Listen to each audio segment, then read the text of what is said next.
Hey, this is Lindsey with NGT Talks, and we want to thank our members who make this happen. We could not do our podcast without you. So we want to give a specific thank you to Advanced Training Systems, an amazing partner of ours that is a founding member. So thank you to Advanced Training Systems. And also we want to thank CH Robinson and the Trucking Cares Foundation who helps support our foundation.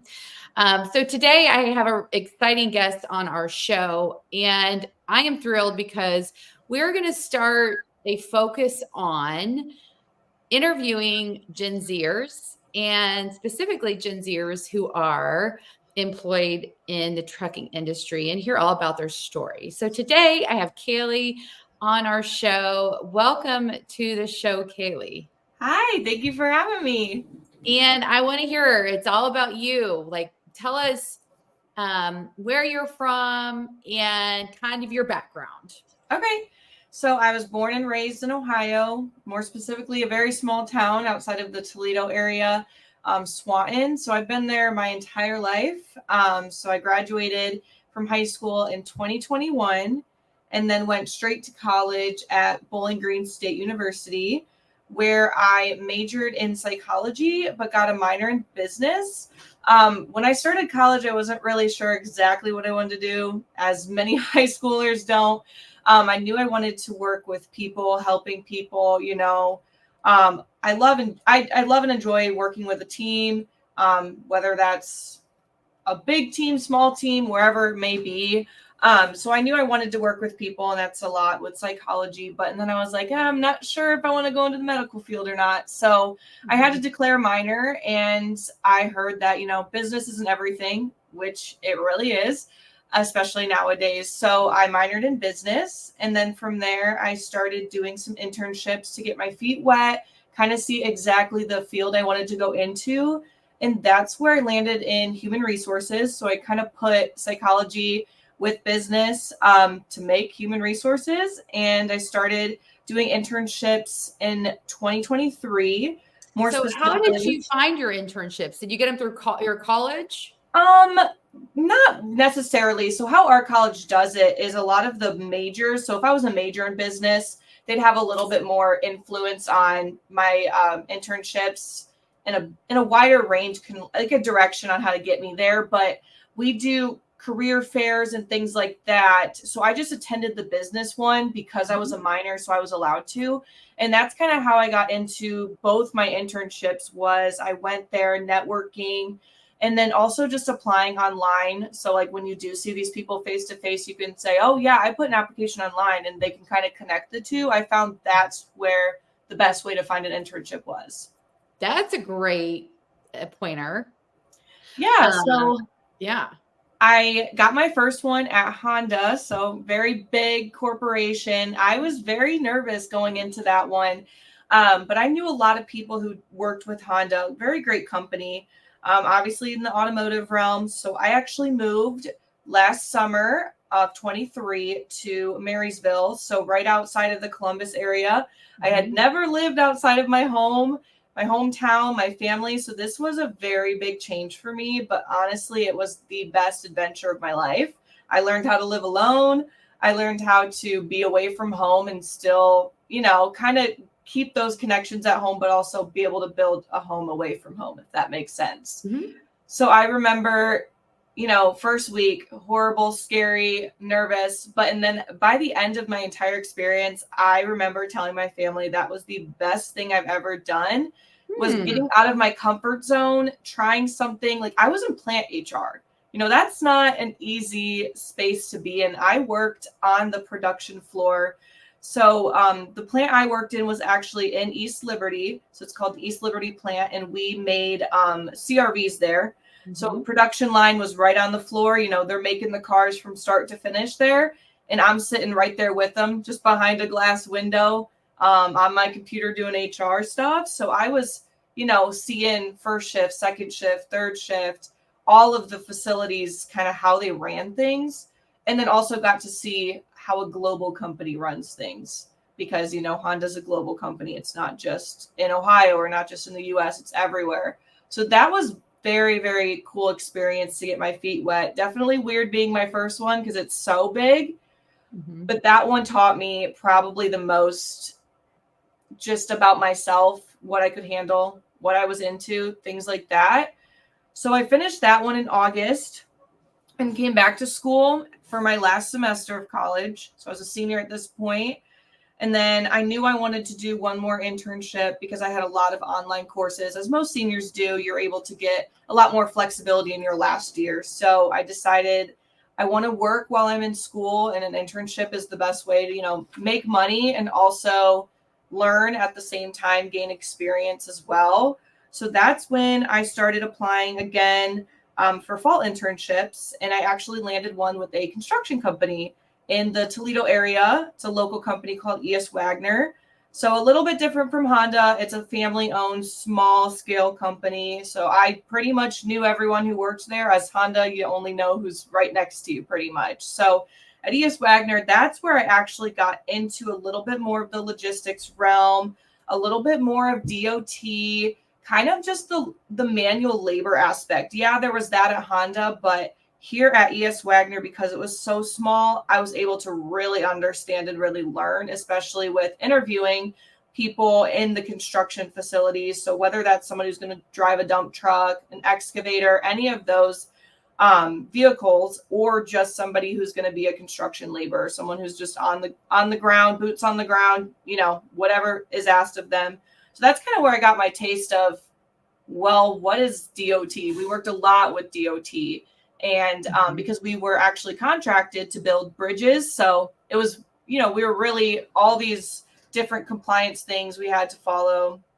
So that's where I got a lot of my logistics background before graduating. So I graduated then in December of 23 from Bowling Green. And then right from there, I started doing all my interviews and everything. I actually started interviewing before I graduated.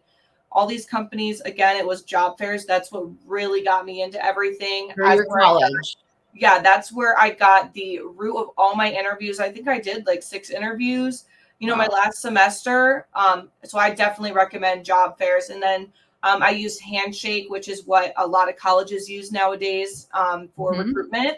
And then I also applied on LinkedIn. LinkedIn was probably the easiest way for me to get connected with my current employer now. So I interviewed with them. I think I did 2 interviews with Sofo Foods, which is where I'm at now.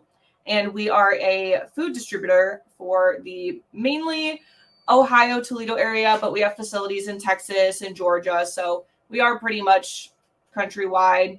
We deliver to many, many states. So I landed that job the same week I graduated. So I walked across that stage, got my diploma, and then started here that following Monday. So I've been here since December 11th, so almost a year now. And congratulations. I know. Thank you. I'm excited. So I'm actually an HR generalist here.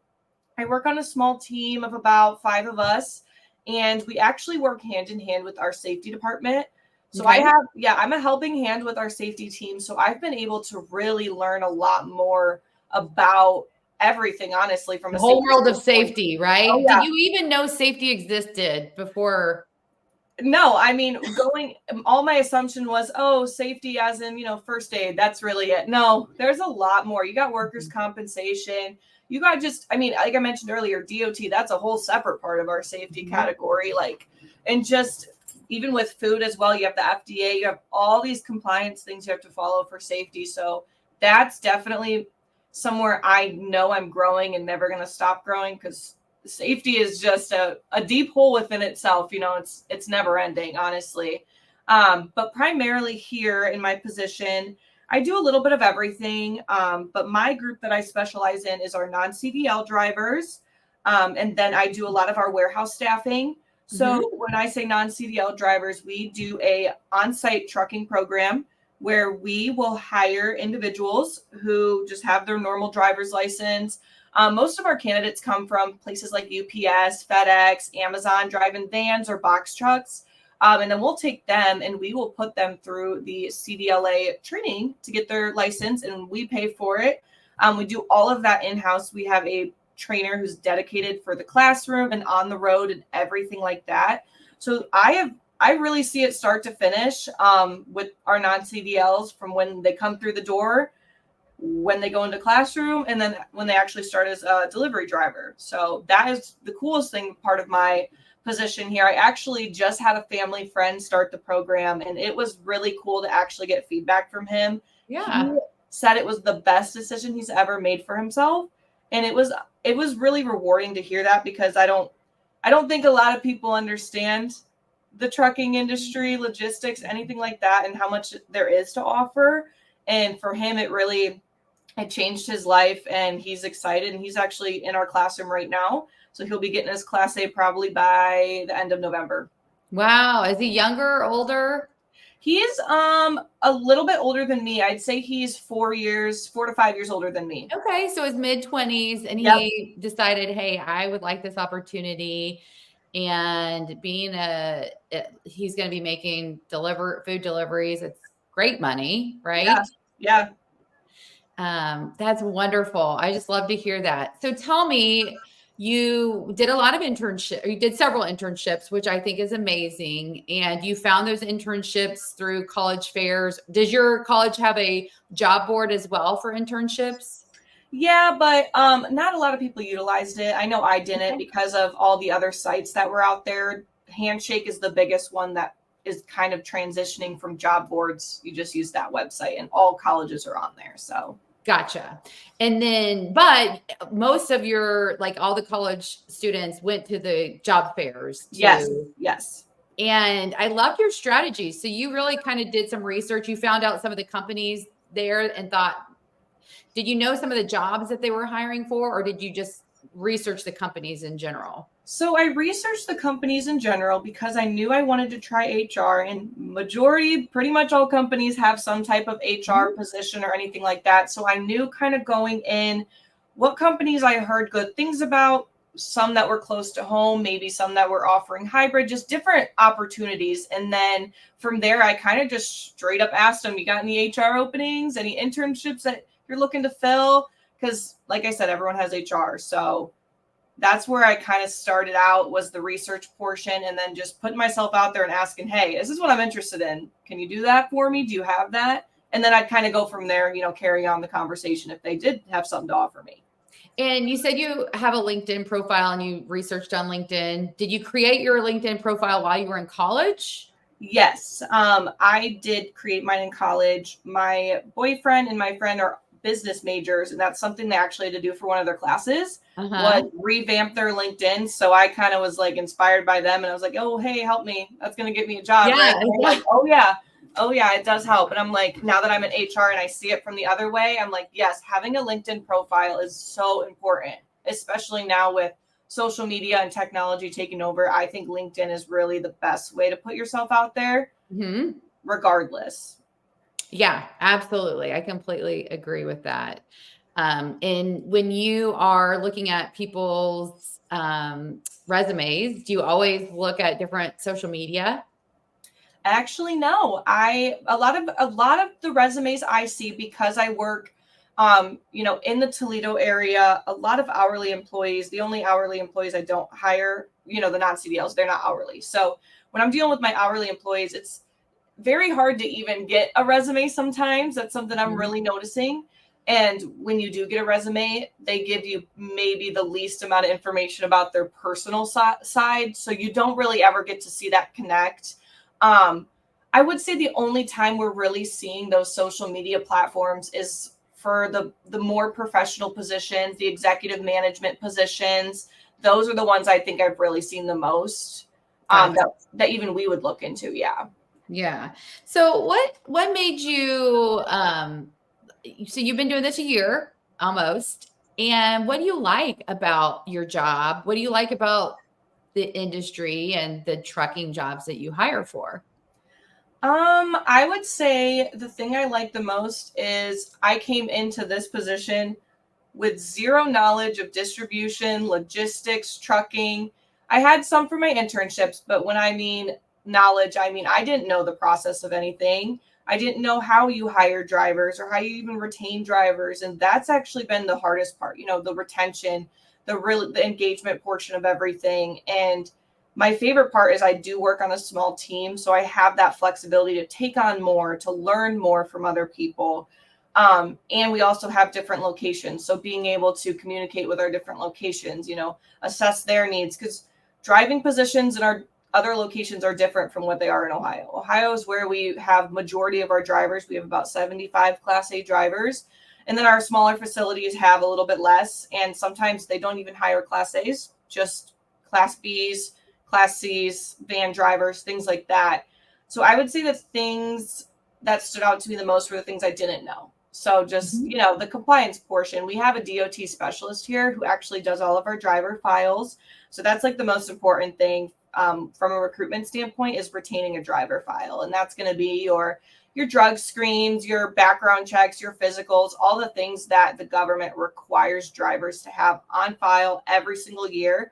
That's been the biggest learning curve for me because it's kind of a lot and you don't expect, you're just like, okay, they can do the job.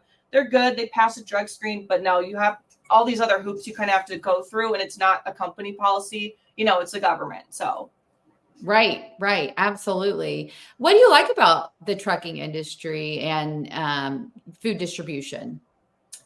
I think I like the most that we are a very pivotal part in such simple things in life. So we deliver to local mom and pop restaurants primarily, but we have a few big chains like Jet's Pizza, things like that.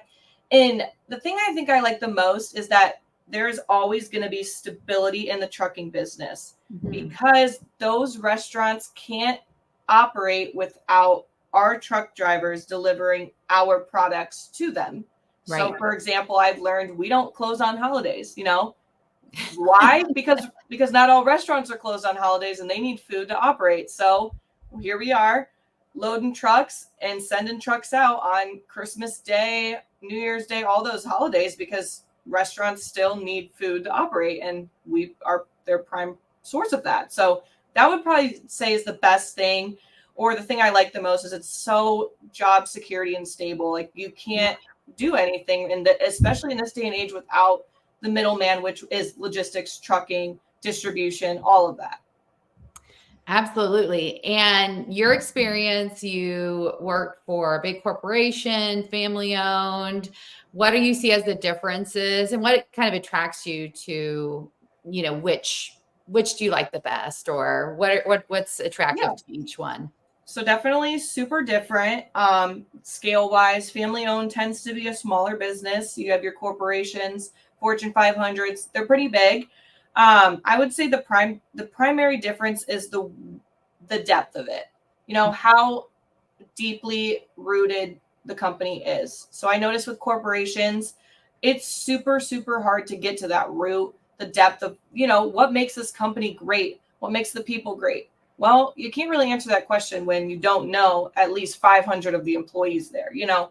They were global. Honda, for example, they were all over. I didn't even know the sales team. I didn't know our trucking team. I didn't know anybody. I just knew my 6 people at my plant HR desk, and that was just one plant.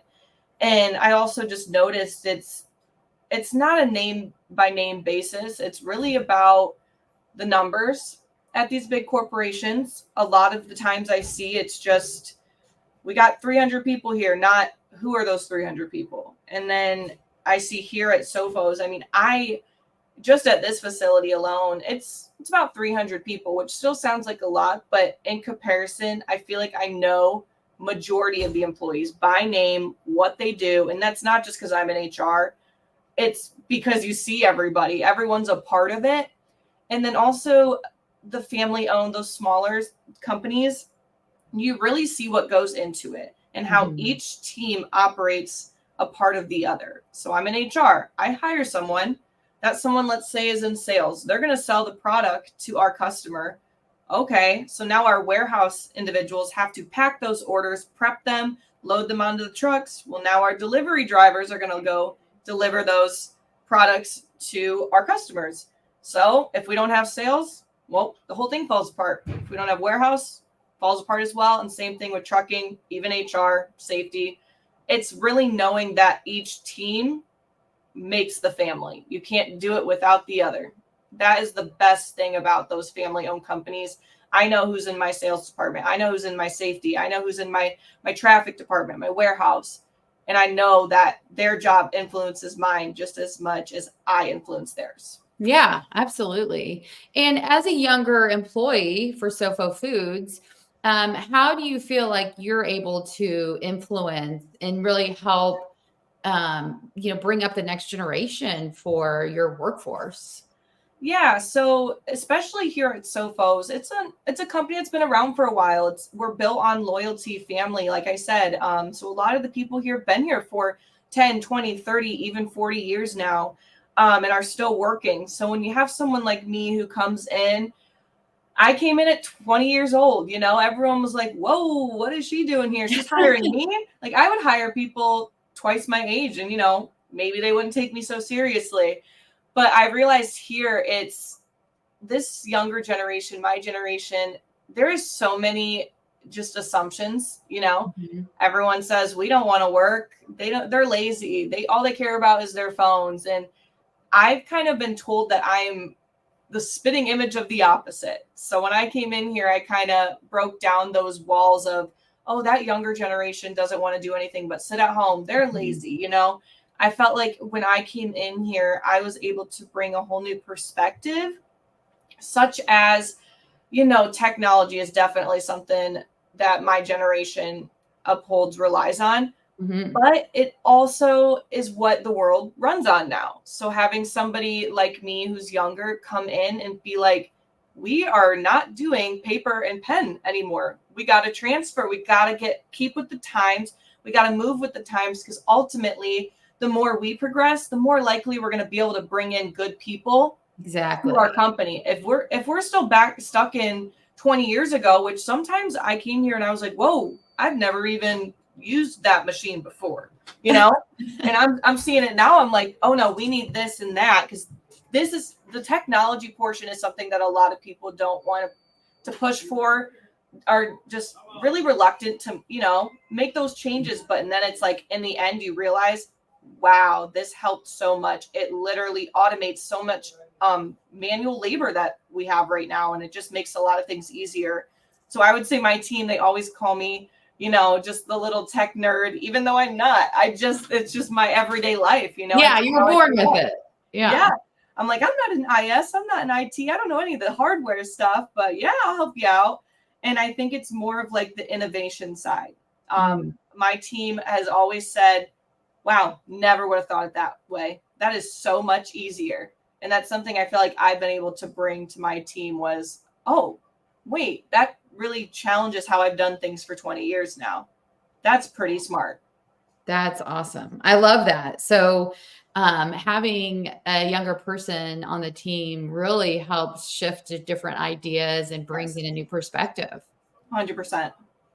And I think we all need that. That's all Yes. helpful for all of us. This being your first job, minus internships, is there anything that surprised you or was unexpected, or were you just like, "Hey, this is great, and I'm happy to be in the workforce as opposed to being in school"? I mean, I love it. Way better than school, obviously. But some things that did surprise me are more of just along the lines of those little things you don't really think about. I actually have been going through a learning curve right now where it's understanding your audience, and it's really getting to know when to kind of step away from maybe your pride in a way to see it someone else's side. So like I said, we have different teams here, many different generations, personalities, some family friends, some people who we just hired from a different company. We're a big mixture here. And something I've started to learn is you got to see other people's point of views, and sometimes you have to put your issues aside and work together on things. Maybe you just want to be gun-ho on, like, no, I'm not doing it that way, that's not my opinion. But sometimes you have to compromise, and I feel like that's been the biggest adjustment for me, is understanding that everybody has a different opinion, and you kind of got to take the other point of views into consideration of your own before just ultimately assuming, no, I'm right, my way's right. That's been the most difficult Mhm. part for sure. Yeah. Yeah. Is there anything that's really surprised you in terms of your company's role in your community, or, that you're just like, oh, I didn't even realize this was going to be the scenario for what I'm doing? Yeah, so a funny thing about Sofos is everybody who I've talked to who just comes in here and doesn't really know how we run, including myself, I thought Sofo Foods is just a retail store because we have a retail store located in the Toledo area. Just one. It's just this cute little store. Everyone grew up going there. So when I say, oh, I work at Sofos, they go, oh, yeah, the retail store. And I was like, no, Well, but I was also the same way because my dad, my mom all grew up in Toledo going to the store. So when they saw that I was interviewing, they were like, oh my gosh, the retail store. So when I got here, I was a little bit confused because I was like, everyone talks about this store and I don't see a store here because the store is not located where I'm at. It's a completely different entity. So I didn't even know what Sofo Foods did besides their store. And that's what most people assume about us, is that we're just a retail store. But no, we have cheese production, distribution in multiple areas. We're way bigger than that. And that was probably the biggest surprise when I came here, that we weren't just a retail store. yeah, so much more, so much Yes. more than just a retail store. How do you like being in a family-owned local environment, and then also having locations, a few locations across the United States? I mean, does that impact you? Oh, for sure. It definitely impacts me. When I first started, we had no HR representatives down south. So it was me. I was trying to actually facilitate all the HR functions from Ohio to Georgia and Texas, which is very hard. The communication was not good. Everyone really just communicates through email. So when someone doesn't answer your email on something you need, you're kind of stuck at a stagnant point. And that was something I was running into. And I actually had to set up in-person interviews and things like that, and orientations from up here for Georgia, which is very hard because I'm not there. Dealing with just benefit issues, anything like that, it was very difficult. But then we hired somebody. So we have someone down south now, and now that he's there, we have our home spot here, all of my team's here, and then we have him there. So he's kind of like our satellite HR rep. Again, it's that communication. It's definitely something you've got to understand, that every facility is kind of does their own thing. They have different management down there. And I guess something I've learned that was very surprising was Georgia, I guess, is just so much different than Ohio. They are more like a transient state. A lot of people go there to live for a little bit and then leave. It's a moving in and out state. So I guess the recruitment process, it's a lot difficult down there. You don't have people who want to stay very long. They just come and go. Another thing I noticed was, compensation down there is different too. Cost of living down south is a little bit more than it is up here in Ohio. So you gotta balance those wages between the two. So what we pay in Ohio might not be the same as we pay in Georgia, Right. for certain positions. And that's something that I was like, whoa, I just thought everyone was the same. Like that was something I was like, that's difficult. Like understanding the way they do things, the way they operate is not going to be the same as what we do up in Ohio. And even like state law is different. I mean, there's, with everything in the world right now, especially something that was big for us was with drug screening processes, legalization of marijuana down south. It was a little bit different than up here in Ohio. And we saw a lot more difficulties with employing people, especially drivers, because of the drugs and the legalization of marijuana. That was definitely a struggle that we found in Georgia, was a lot of individuals not being able to pass initial drug screens. And because we are still, a drug-free workplace, because we, safety compliance, we operate equipment, obviously truck drivers, DOT drug screens. That would be something that also was a learning curve for all of us, and having to navigate through the differences, just even culturally differences, from down there. So I just feel like you've learned so much, and you've only been there a year. If I Yeah. was talking with you and I didn't know, I would think you've been there for 5 years. I mean, it's amazing. I just love it. Where do you see yourself in 3 years, 5 years, 10 years? Yeah, so definitely in the starting point of my career, especially in my field in HR. Primarily, hopefully, my goal is so 3 years, just keep moving up. Kind of HR is not a ladder effect, but it can be depending on where you're at. So ultimately, the goal is within 10 years, I want to be director of HR at a company, whether it's this company or a different one, hopefully a family owned smaller corporation, ideally. But definitely want to be a director of HR. I want to, have more. I want to have a team to rely on too below me that I can, share my knowledge in the future, because that's been the best thing for me, was having people above me to learn from. And I want to ultimately do the same in my future. I think it's really interesting. Your major was psychology with a business minor, and it fits. It does. Everyone says that. They go, "Oh, I had never thought of that." And I said, "Me either." And then I did it. And now a lot of my friends are actually following the same path. They're in psychology. So a lot of them I had in psych classes, and they were like, "What did you do with your degree?" Because not a lot of people know what to do. You're either going to medical field or you're kind of just in a standstill. And I said, "Well, I did HR."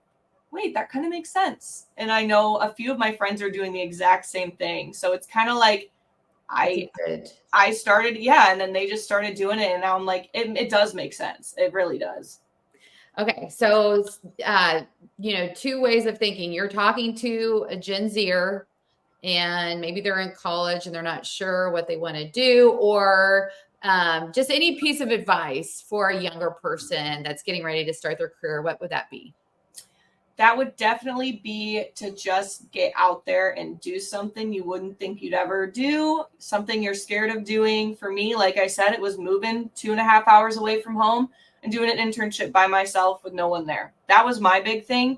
And that's where that got me to where I am. It helped me learn independence, confidence, all those things. So the best piece of advice is just try to get out of your comfort zone, whether that's just super small or super big. Any step is going to help you develop more, and definitely get those internships, paid, non-paid, apprenticeships, anything, job shadowing, anything you can do to get your foot in the door, small or big. It's going to pay off.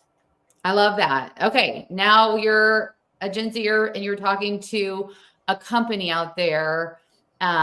What do you say to them about hiring Gen Z, managing Gen Z? What's your advice to them? My advice would definitely be to lead with empathy and care. I have noticed that a lot, especially in myself. We Gen Z, we like to feel acknowledged, supported, appreciated. That is the number one thing I see companies lacking in, is that appreciative standpoint. Give back to your employees, show that you care, because that's the ultimate way to engage and retain employees, is that point of caring and showing them that, oh, we see you and we appreciate you. You're important. Yes, you're important. You're not just a number, Right. Yes. You're a part of our team, and we need you and we want you. Yes. It has been awesome talking to you today, Kailey. I'm just so excited for you and your role and what you're doing at Sofo Foods. They are so lucky to have you. Thank you. You're learning a lot, and it's going to just be catapult your career. And I see great things for you in your future. Thank you so much. I appreciate it. This has been so fun. I loved this. Yes, it's been great having you on our show. And I'm excited to start having more Gen Zers on our show to really learn from them and who they are and what they appreciate and what they want to do and what they find appealing about the trucking industry. So you've been awesome to have on our show. So thank you. Thank you. And and hopefully we'll see you sometime in real life in Toledo. Yes. All right. I look forward to it.